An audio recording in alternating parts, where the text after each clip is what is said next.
Hoje eu vou falar sobre princípios de discipulado, da importância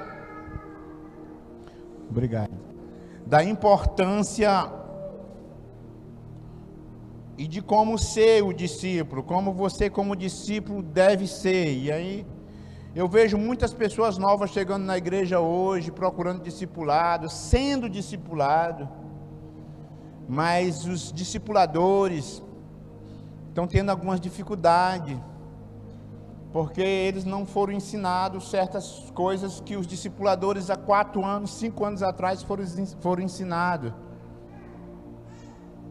E eu não sei se vocês prestaram atenção, que às vezes a gente como discípulo, porque eu já fui discípulo como vocês, a gente ensina o nosso discípulo certas coisas, mas parece que o nosso discípulo, a ficha cai quando o pastor fala. Não era para ser assim, não era? Mas às vezes algumas coisas parece que só vai dizer assim, é mesmo? Quando o pastor fala. Essa mesma frustração os pastores têm. A gente passa um ano ensinando uma coisa, a gente traz um pastor de fora e aquele pastor fala a mesma coisa. Aí depois do culto, os discípulos procuram a gente e dizem assim, que palavra, hein? Dá vontade de olhar assim, ô infeliz, eu venho já há anos falando disso. Porque só agora tu foi ouvir, só porque foi outro pregando, né? Vocês já prestaram atenção nisso? E quando a gente fala, né? Mas realmente o profeta, né? Jesus disse que o profeta não tem honra na casa, né? E às vezes isso acontece com o discípulo. Você que é uma discipuladora ou um discipulador, está aconselhando o discípulo, e o discípulo parece que não rompe aquilo, mas aí o pastor um dia ministra sobre aquilo, aí o discípulo, é mesmo, quer dizer, poxa,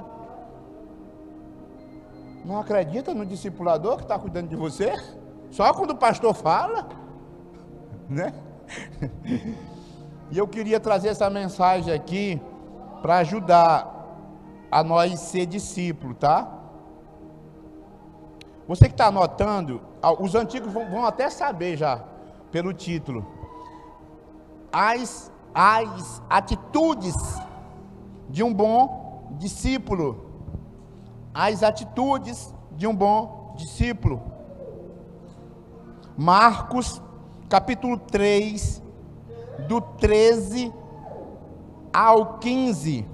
Marcos, capítulo 3, do 13 ao 15.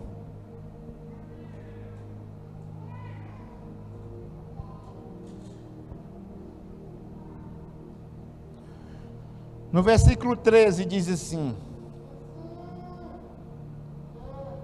daqui fala do momento que Jesus, no meio da multidão, ele escolhe os seus discípulos principais. Depois subiu ao monte e chamou os que ele mesmo quis. Jesus tinha muitos discípulos. A gente vê a Bíblia destacando, ele chamando 12, não é verdade? Mas Jesus não chamou só 12. Jesus teve até 70 discípulos, assim que andava realmente com ele. Mas por que só fala, os evangelhos só falam nesses 12? Porque foi os 12 que realmente Jesus escolheu nesse dia. Dentre todos, Jesus escolhe os 12. Ele diz assim, olha, depois subiu ao monte, chamou os que ele mesmo quis e vieram para junto dele. E então designou 12 para estarem com ele e para os enviar a pregar e a exercer a autoridade de expelir demônio. Por que Jesus escolheu só 12? Por que dentre os discípulos dele, ele escolheu só 12? Jesus, ele sabia definir quem realmente era discípulo produtivo, e quem era discípulo pródigo, e quem era discípulo, esses discípulos que nós vamos falar hoje. Existem alguns tipos de discípulo, e isso vai nos levar a nos examinar qual tipo de discípulo nós estamos sendo, não para nos condenar ou para nos trazer um desconforto, mas para nós nos examinar e nos impulsionar a melhorar e a ser discípulo. Presta atenção, discípulos. Existe 3 tipos de discípulos. Os passivos é o primeiro tipo. Os pródigos e os produtivos. Os discípulos passivos, como eles são? Qual é a característica deles? Entram e saem de relacionamento livremente.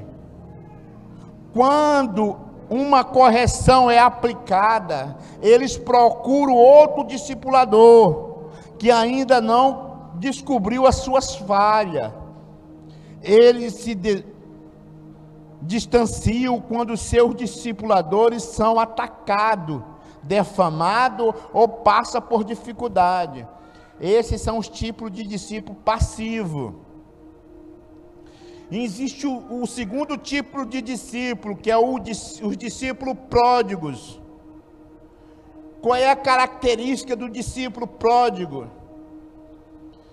Eu queria que nós praticássemos hoje o ministério da enxada e não da pá. Vocês sabem qual é o ministério da enxada? O ministério da enxada é aquilo que o pastor está ministrando, o ministro da palavra está ministrando e a gente está puxando para nós. É o ministério da enxada. O ministério da pá é aquilo que o ministro está ministrando a palavra e a gente está pegando e jogando para os outros. A gente começa a pensar, fulano é assim. Mas Bertão, não, eu queria que fulano estivesse aqui para ouvir isso, ó. Como eu queria, assim. Deus, ele está querendo falar é com você. Se ele quisesse falar com o teu discípulo, ele estava aqui. É com você que Deus quer falar, tudo começa em nós. Amém? Os discípulos pródigos buscam credibilidade da posição e não a correção. Eles não gostam de ser corrigidos, mas eles querem eles buscam a credibilidade da posição que o discipulador tem. Ele quer ter a mesma posição do discipulador, quer ter o mesmo sucesso e até mais. Mas eles não querem aprender o que o discipulador aprendeu. Então, o que eles fazem, os pródigos? Buscam a credibilidade da posição e não a correção. Eles querem o que o discipulador conseguiu e não o que ele aprendeu. Então, eles não querem muito aprender com você que é discipulador. Eles não querem muito aprender. A verdade, eles não odeiam ser corrigido, eles odeiam ser contrariado. Porque na realidade eles não querem aprender, eles querem apenas credibilidade, eles querem apenas posição, eles querem apenas aquilo que você conseguiu sem nenhum custo. Então eles não querem aprender o que você aprendeu, eles querem só apenas a posição que você tem. Eles desejam reputação e reconhecimento, sem preparação e sem pagar preço. Esses são os pródigos. É aqueles que estão do teu lado, são dedicados, mas muitas das vezes a sua dedicação é com motivações impuras, é com motivações de posição, de credibilidade, de honra. Eu acho incrível que isso acontece até no meio dos meus colegas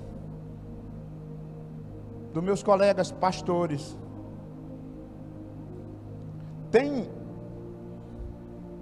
A gente vê em alguns imaturos que eles só querem ser discipulados por aquele da cidade que tem maior nome.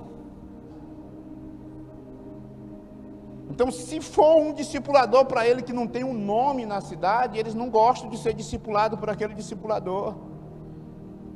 Eles gostam de ser discipulados por alguém que tem um nome, porque na realidade eles não buscam uma ajuda, eles buscam credibilidade, eles buscam posição, eles buscam ser reconhecido. É tanto que se esse discipulador que tem nome corrigir, ele já faz bem isso, porque ele não quer correção, ele não quer aprender. E normalmente O pródigo, ele começa a querer, já é ensinar o discipulador, ele discorda de tudo do discipulador e já quer estar ensinando, porque na realidade ele não quer um discipulador, na realidade ele quer a posição que aquele discipulador um dia conseguiu, ou a reputação, mas ele não quer aprender o que ele aprendeu e nem pagar o preço que ele pagou. Esse é o pródigo. Aqui na nossa igreja não tem esse tipo de discípulo. Tem lá no Marte, no Plutão, no Vênus, mas aqui não tem. Olha só, eles veem o discipulador como, agora existe, eu estava falando do pródigo, né? Agora existe o terceiro tipo de discípulo, é o discípulo produtivo. É aquele que possui um coração de servo, puro, que serve não para ser reconhecido, serve porque é a essência dele servir. Ele vê o discipulador como um presente de Deus para a vida dele. Ele vê o discipulador como algo que Deus presenteou ele com aquele discipulador. Nunca denigre a imagem do discipulador, sempre ele está do lado do discipulador. Ele procura não tomar decisões importantes sem ouvir primeiro o seu discipulador. Ele honra tanto o seu discipulador, quando ele vai tomar decisões importantes, ele prefere sentar com o seu discipulador e primeiro ouvir ele, não para o seu discipulador tomar a decisão por ele, mas ouve primeiro as multidões de conselho, para depois ele tomar uma decisão dele. Ele tem um coração muito ensinável.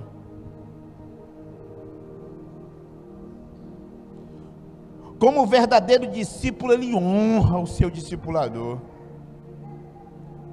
Esse é o ideal, é o produtivo. Jesus tinha esses três tipos de discípulos, Jesus tinha. Só que na hora que Jesus vai chamar os discípulos, ele chama só os produtivos.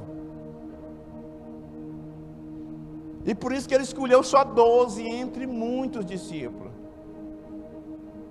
Porque dentro desse monte de discípulos, Jesus via os passivos, os pródigos e os produtivos. Então Jesus escolheu os 12 produtivos. Eu não quero dizer que um dia o pródigo não se torne produtivo, se torna, mas naquele momento Jesus queria os que já estavam prontos. O bom discípulo reconhece a ligação que há entre ele e o seu discipulador, reconhece. O discipulado só se desenvolve quando é baseado em reconhecimento e não simplesmente em respeito e obediência. Respeito e obediência está muito ligado à posição. O reconhecimento está ligado à honra. Eu reconheço a unção do meu discipulador sobre a minha vida. Eu reconheço essa unção. Eu reconheço a autoridade do meu discipulador sobre a minha vida. É um reconhecimento. Não é apenas obediência. Não é apenas respeito. Respeito a gente se dá por título. Respeito às vezes é por mera educação, a gente respeita alguém. Agora reconhecimento não, vem acompanhado de honra. É o reconhecer a autoridade daquela pessoa que Deus colocou sobre a sua vida. Reconhecer a unção daquela pessoa sobre a sua vida. Agora vos rogamos, irmão, que aceiteis com apreço os que trabalham entre vós e os que vos preside no Senhor e vos admoestam. Sabe o que é que a palavra de Deus está dizendo aqui em Tessalonicenses? Ele está dizendo assim: olha, agora vos rogo, irmão, que acateis com apreço, ou seja, aceite com gosto os que trabalham entre vós, os que preside no Senhor e vos admoestam. Sabe o que é presidir? Liderar. aqueles que lideram sobre vocês. Está lá, anote aí, 1 Tessalonicenses, capítulo 5, do 12 ao 13, tá? 1 Tessalonicenses, capítulo 5, do 12 ao 13. E admoestam. O que é admoesta? Aqueles que te confronta, aqueles que te exorta quando você está errado. A palavra de Deus está dizendo aqui para você aceitar com alegria eles, aceitar com apreço, né? Aceitar com apreço, como é que eu posso dizer? Aceitar com honra eles. E aí ele continua dizendo assim, e que os tenha com amor, em máxima consideração, por causa do trabalho que eles realizam, que tenha eles com amor. Tem uma passagem que fala que para você não deixar, para você não fazer com que os seus pastores cuide de você sentindo dores. Isso voga também para o discipulador, aquele que cuida de você, aquele que discipula você.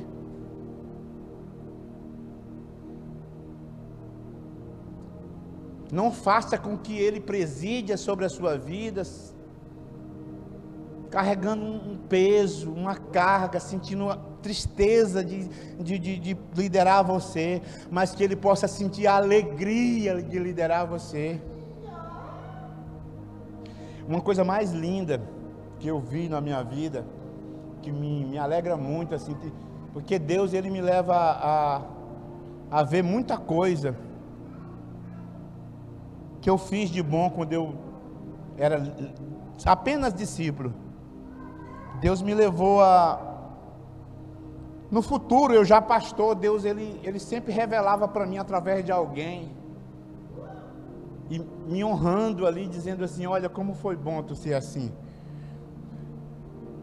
Eu estava conversando com um certo pastor, alguns anos atrás, no encontro com Deus, no encontro de líder, que eu tinha chamado ele para ministrar lá no encontro. Aí ele disse assim, pastor Macedo, eu vou te contar uma coisa. Ele falava que era muito amigo do pastor Nilson. Ele disse assim, olha, o pastor Nilson chorou aqui no meu ombro, falando sobre ti. O pastor Nilson chorou aqui no meu ombro, dizendo que tinha perdido um grande líder.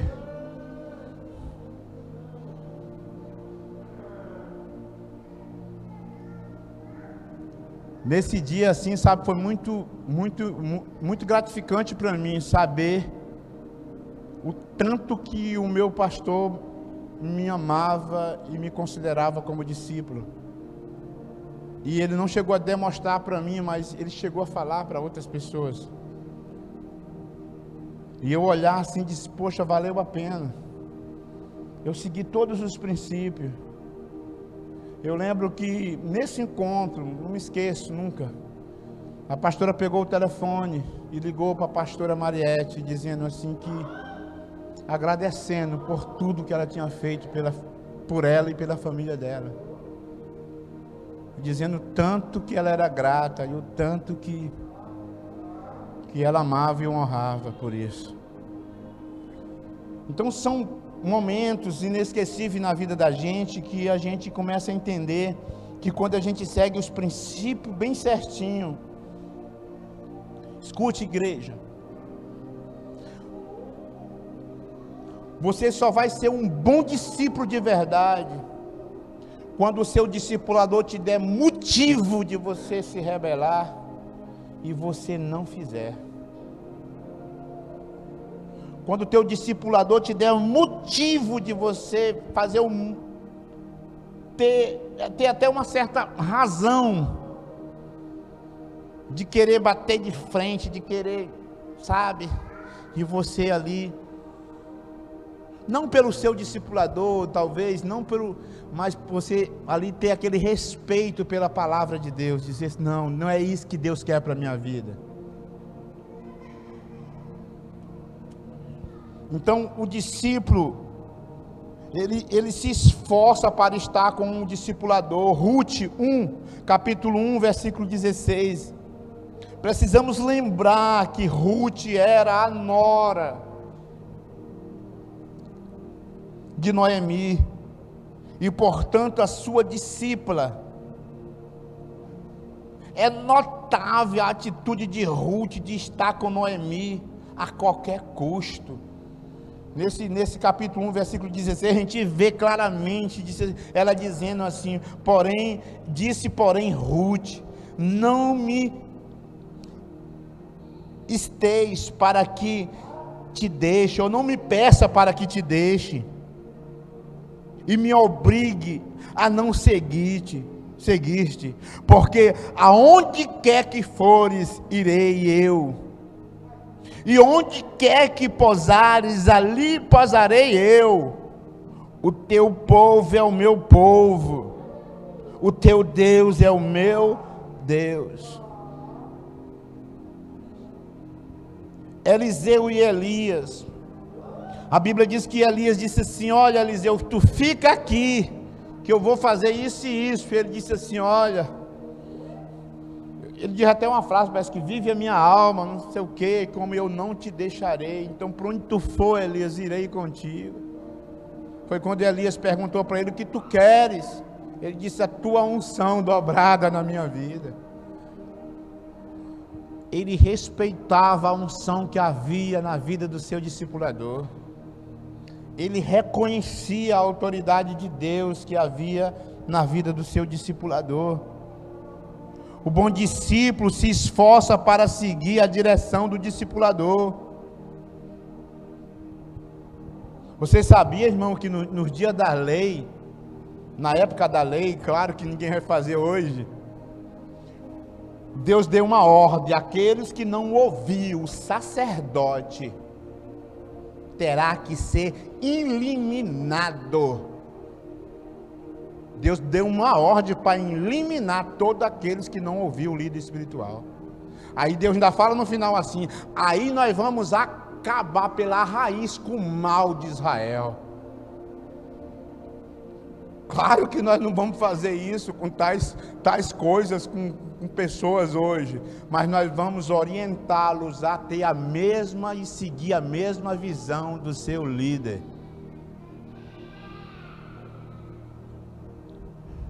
Hoje não eliminamos tais pessoas, não é verdade? Aquele que não tem um coração de discípulo e não se esforça para seguir a orientação do discipulador, terá dificuldade também no dia que começar a discipular. Nós temos uma síndrome muito, muito terrível.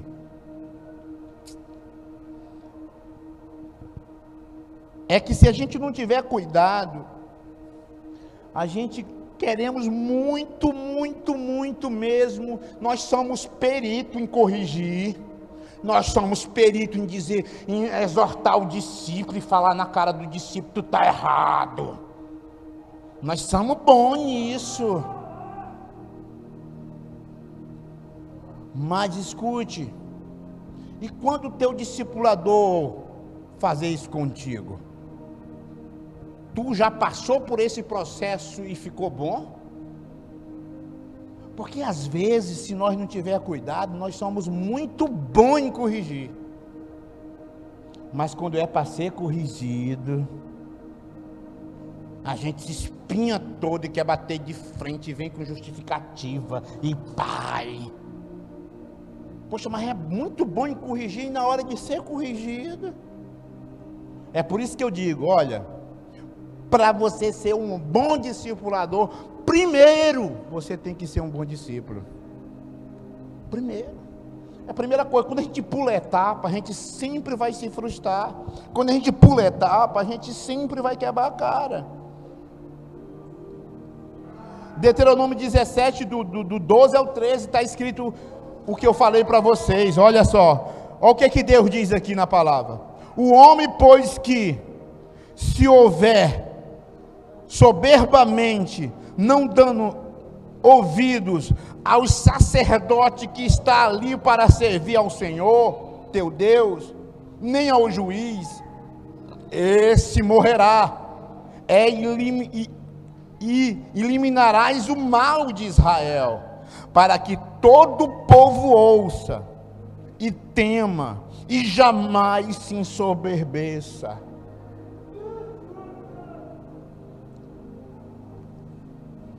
Imagine essa lei na época de hoje, né? Misericórdia, né? O bom discípulo não é obscuro, revela os segredos do coração ao discipulador. O bom discípulo não possui uma vida dupla. Se há problema, ele abre imediatamente para ser ajudado e corrigido. O bom discípulo expõe e discute os seus erros e dores com o discipulador. A coisa mais linda que eu vi para nós encerrar, a coisa mais linda que a gente vê na Bíblia, lá em 1 Samuel, capítulo 19, versículo 18, a gente vê Davi indo até Samuel e abrindo o coração para Samuel de tudo que estava acontecendo na vida dele. Quem foi Samuel? Aquele que ungiu Davi, aquele que presidia sobre a vida de Davi, é o que liderava Davi no espiritual. Irmãos, é tão sério naquela época, e até hoje é. Davi rei, quando entrava um profeta na sala de Davi, Davi tremia. Davi era rei, podia se ensoberbecer, eu sou o rei. Mas quando entrava um líder espiritual na sala dele para falar com ele tremia, ele prestava reverência. A Bíblia diz que quando entrava um profeta numa cidade, o rei ficava preocupado, com medo. Olha o respeito que os reis tinham pelo líder espiritual. Você sabia que os muçulmanos, eu não sei se vocês já viram, na época, aconteceu muito isso na época daquela guerra do petróleo lá, o Irã, Iraque, a guerra do Irã e Iraque, que os Estados Unidos estavam querendo tomar o petróleo dos outros lá, né? E aí a gente via no jornal, e eu presenciei pelas 2 vezes as filmagens do lá Xararafá, lá do bicho lá, do chefão lá, não tomava decisão enquanto o líder espiritual entrava, sentava no chão assim, né? A gente via aquelas coisas, sentava no chão do lado dele, cochichava no ouvido dele, o líder espiritual, e ficava ali um pouco, aí batia a cabeça no chão orando lá para Maomé, se retirava e saía. Aí era quando o líder maior lá, o Xarararacalá lá, não sei como é que ele chama lá, e aí se levantava e ia dar a decisão que ele ia tomar. Era o líder espiritual primeiro que orientava. Até hoje é assim, o pessoal do muçulmano. Os judeus são do mesmo jeito. O rabino lá que vai até o líder lá, que lá não é rei mais, né? É ministro, né? É o chefão lá, o que manda no estado todo lá, que aqui é presidente, né? É do lado dele o líder espiritual orientando, assim, a gente vê que sempre foi a organização de Deus, porque o líder espiritual sempre foi a voz de Deus para a vida de uma pessoa. Hoje nós temos o privilégio de não só apenas ter os pastores para presidir sobre as nossas vidas, mas nós temos também o privilégio de ter um líder também para Deus poder usar como um canal, né, de bênção para nossas vidas. Agora, se eu vou te dizer um detalhe, se você olhar para o discipulador seu e querer só obedecer e querer só se o teu discipulador for perfeito, você só vai ser discipulado por Deus, e Ele não vai descer do céu para lhe discipular, porque defeito, irmão, começa por mim aqui, que estou aqui em cima. Todo homem, profeta Natan tinha defeito, profeta Isaías tinha defeito, Elias tinha defeito. Não fique pensando que eles não tinham defeito, não, que eles tinham. Tinha momento de fraqueza desses profetas. Elias enfrentou 400 profetas de Baal. Quando ele termina de enfrentar, corre com medo de uma mulher. Como Elias, o cara, teve um momento de fraqueza dele. E ele ainda corre com medo da mulher, entra dentro de uma conversa e diz: Senhor, me mata. Eu lembrei de um pastor que ele diz desse jeito assim. Ele disse: rapaz, aí eu imagino Deus nessa hora. Dizia assim: eu não vou te matar não, por que tu não ficou lá? Jezabel tinha feito o serviço, tu lá quer morrer, rapaz, tá com conversa. Se tu quisesse morrer, tu não tinha corrido da mulher. Te levanta, come, que eu vou te usar, homem. Agora me diz uma coisa: Deus olhar para o profeta Elias: tu é muito mole, tu fica por aí mesmo. É mole demais. Não, ele olhou assim: te levanta, homem, come, se alimenta bem, porque eu ainda tenho muita coisa para fazer através da tua vida. Deus sabe das nossas debilidades, Deus sabe da nossa fraqueza, mas Ele quer nos usar mesmo assim. E quem é que vai no gogó dele? Quem é que vai? Se Ele escolheu você, e se alguém está reclamando porque Ele te escolheu, manda essa pessoa ir conversar com Deus. Vai lá, reclama para Deus. Por isso que eu te digo, irmãos, com todas as nossas fraquezas e debilidades, Deus, Ele quer usar você. Deus, Ele quer me usar. E os nossos discípulos que estão debaixo de nós, Ele tendo uma visão de Deus, Ele vai respeitar você como um líder espiritual sobre a vida dele. Ele não vai olhar para os teus defeitos, Ele vai olhar para a autoridade que Deus deu para ele sobre a sua vida, e Deus vai usar a boca dele. Eu costumo sempre dizer que cada discípulo, Deus coloca um discipulador na medida certa para a sua cura. Medida certa. E acaba que, se você correr do pau, você perde a cura.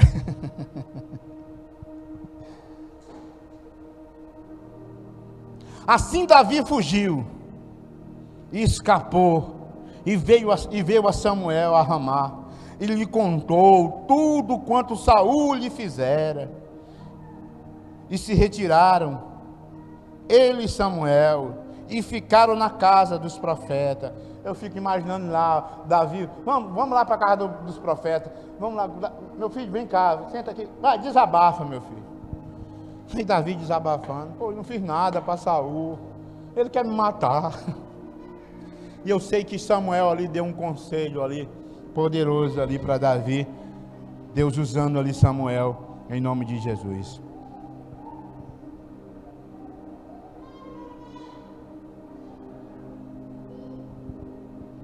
O bom discípulo é fiel e expõe de forma clara as suas expectativas no relacionamento.